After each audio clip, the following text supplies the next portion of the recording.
नमस्ते। चलिए आज एक बहुत ही जरूरी मुद्दे पर बात करते हैं, गिरफ्तारी के दौरान किसी के अधिकार।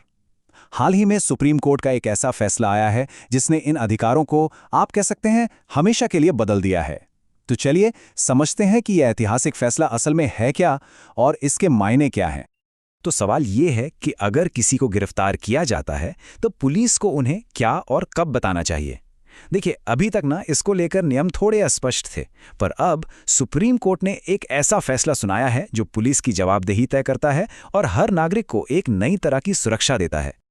तो हुआ ये कि 6 नवंबर 2025 को सुप्रीम कोर्ट ने एक ऐसा नियम बना दिया जो गिरफ्तारी की पूरी प्रक्रिया को ही बदल देगा। अब से पुलिस के लिए सिर्फ ये बताना काफी नहीं होगा कि किसी को क्यों गिरफ्तार किया जा रहा है। नहीं, अब उन्हें ये सब लिखित में देना होगा। और जानते हैं, यही सबसे बड़ा बदलाव है। अब पुलिस को गिरफ्तारी के कारण लिखित में देने होंगे, और वो भी कब? रिमांड यानी कि मजिस्ट्रेट के सामने पहली पेशी से कम 2 घंटे पहले। और अगर वो ऐसा नहीं करते हैं तो पूरी की पूरी गिरफ्तारी ही अवैध मानी जाएगी। ये कोई छोटी मोटी तकनीकी बात नहीं है, एक बहुत बड़ा सुरक्षा कवच है। तो अदालत ने अपने फैसले को 4 एकदम साफ साफ नियमों में बांट दिया। पहला, ये नियम हर तरह के अपराध पर लागू होता है, कोई भी हो। दूसरा, जो जानकारी दी जाएगी वो उस भाषा में होनी चाहिए जिसे गिरफ्तार किया गया व्यक्ति समझता हो। तीसरा, अगर इन नियमों को नहीं माना गया तो गिरफ्तारी और हिरासत दोनों अवैध हो जाएंगे। और सबसे जरूरी बात, उस व्यक्ति को फौरन रिहा करना होगा। तो सवाल उठता है कि ये इतना बड़ा बदलाव आया कहां से? इसकी जड़ें मुंबई में हुए एक high profile hit and run case में हैं। एक ऐसा मामला जिसने पूरी कानूनी व्यवस्था को अपनी प्रक्रियाओं पर दोबारा सोचने पर मजबूर कर दिया। तो देखिए, ये सब शुरू हुआ मुंबई में एक हिट एंड रन की घटना से। जब मिहिर शाह को गिरफ्तार किया गया तो उनका दावा था कि उन्हें गिरफ्तारी का कोई भी कारण लिखित में नहीं दिया गया।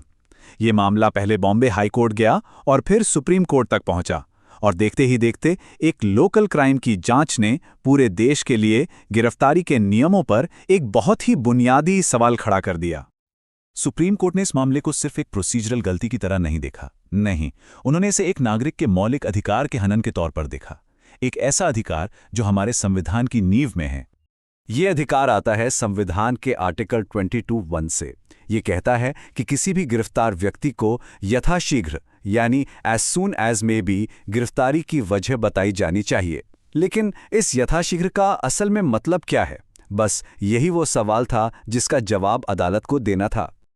अदालत ने अपने फैसले में एकदम साफ कर दिया, गिरफ्तार व्यक्ति को गिरफ्तारी के आधारों की सूचना देने की आवश्यकता केवल एक औपचारिकता नहीं है, बल्कि एक अनिवार्य संवैधानिक सुरक्षा है। मतलब ये पुलिस की मर्जी पर नहीं है, ये उनका संवैधानिक कर्तव्य है। ठीक है, तो अब असल में होता क्या है जब कोई गिरफ्तारी होती है? चलिए इस नई स्टेप बाय स्टेप प्रक्रिया को समझते हैं, जिसका पालन अब पुलिस को करना ही होगा। प्रक्रिया अब एकदम पानी की तरह साफ है। स्टेप 1, गिरफ्तारी होती है। स्टेप 2, पुलिस को लिखित में गिरफ्तारी का आधार देना होगा। और स्टेप 3, जो सबसे अहम है, ये सब उस व्यक्ति को मैजिस्ट्रेट के सामने पेश करने से कम 2 घंटे पहले हो जाना चाहिए। कोई बहाना नहीं, कोई देरी नहीं। पहले और अब में फर्क देखिए। पहले क्या था? सिर्फ जुबानी तौर पर बता देना ही काफी मान लिया जाता था, और कोई पक्की समय सीमा भी नहीं थी।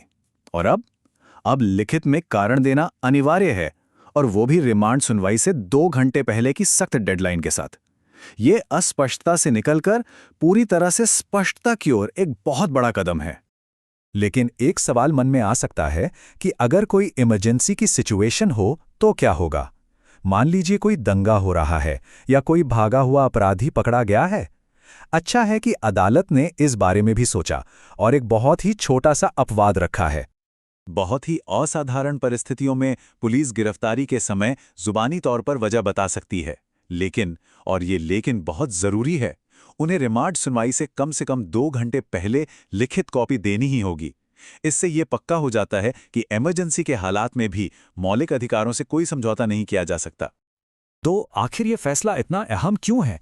क्योंकि ये सिर्फ एक कानूनी नियम नहीं है, ये असल में राज्य की शक्ति और एक व्यक्ति के अधिकारों के बीच के नाजुक संतुलन को फिर से परिभाषित करता है। और अब ये संतुलन नागरिक के पक्ष में थोड़ा और झुक गया है। देखिए, ये फैसला नागरिकों को कई स्तरों पर ताकत देता है। ये पक्का करता है कि उन्हें अपनी गिरफ्तारी की वजह पता हो, ताकि वो फौरन कानूनी सलाह ले सकें। ये पुलिसिंग में पारदर्शिता और जवाबदेही को भी बढ़ावा देता है। संक्षेप में कहें तो ये सुनिश्चित करता है कि किसी की आज़ादी को मनमाने ढंग से नहीं छीना जा सकता।